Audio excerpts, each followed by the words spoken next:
Ils quittent Strasbourg, le cœur bien plus léger qu'à leur arrivée la veille.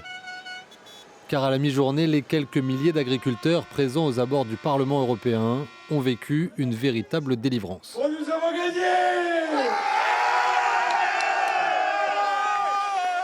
Venus de plusieurs pays de l'Union, ces membres de syndicats agricoles peuvent souffler. Après des mois de combat contre l'accord de libre-échange entre l'UE et le Mercosur, la mise en œuvre de celui-ci vient d'être suspendue. C'est une victoire syndicale très très forte pour nous. Certains avaient jeté l'éponge, nous y avons cru jusqu'au bout. Aujourd'hui, l'Union européenne nous a entendus, elle nous a compris. Ça va faire du bien au moral des agriculteurs qui est en grande difficulté depuis très longtemps. Un soulagement provoqué par le vote des eurodéputés quelques minutes plus tôt.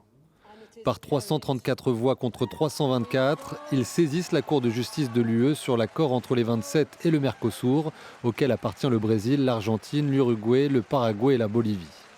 Un accord qui doit instaurer un gigantesque marché et ainsi faciliter notamment l'entrée des produits agricoles sud-américains en Europe, principale raison de la colère des agriculteurs.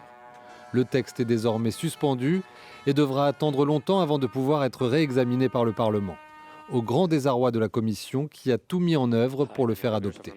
La Commission regrette cette décision par le Parlement européen. Dans notre analyse, les questions